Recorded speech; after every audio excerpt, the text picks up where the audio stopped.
Ниските откупни цени, нередовната исплата на субвенции, проблемот со ветената зелена нафта, како и незаинтересираноста на власта да помогне во пласманот ги крена земјоделците на протест. Тие со своите трактори денеска излегоа кај Сарамзалино за да го изразат својот револт за, како што велат, слабата државна поддршка.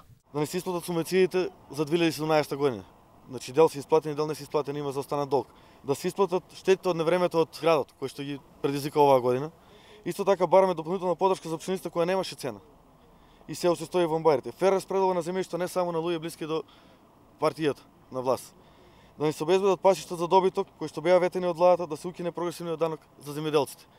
Зелената нафта што не ветува немаме се уште добиено, а отоаш нака има неколку пати поскапување на нафтата. Цело време ни се таложат исти проблеми. Скапи ѓубрива, репроматеријали, а цените од ден на ден паѓаат, се жалат земјоделците. Велат откупните цени на производството постојано се во негатива. Нема субвенции. Градот не оштети. Обештетија ли држава? Ништо не е обештетено. Само не лажала. Лажано, ќе дале во, но ништо не е дадено. Влада само гледа да земе и да не даде на народот. Ветува дека ќе дадат нешто. Ветува ќе дадат, не дават. Гледам, слушам од кавадарци дошле во Милино, во нашиот татар, земале блокови. Немаше ли на кого да ги дадат? Од тука дошле од Охрид. Нема ли народ тука да ни дадат, да ни доделат земја на нив?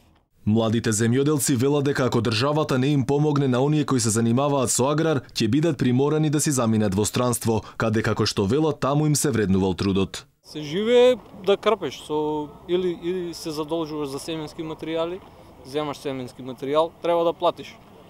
Земеш ѓубриња, треба веднаш да платиш. А сега за пролетната сеидба треба да спремаме пролетна сеидба, а со што ќе подигаме таа пролетна сеидба? Немаме, значи, ни субвенции исплатено, зелена нафта се уште нема. Мирниот протест започна кај селото Сарамзалино, каде беше избирното место на земјоделците. Тие упатија апел до власта конечно да се зафати со решавање на проблемите на земјоделците, кои, како што велат, од ден во ден стануваат се поголеми. Земјоделците побараа средба со представници од министерството. Велат, ако и натаму останат глуви на нивните барања, протестите со земјоделска механизација по нова година ќе се радикализираат.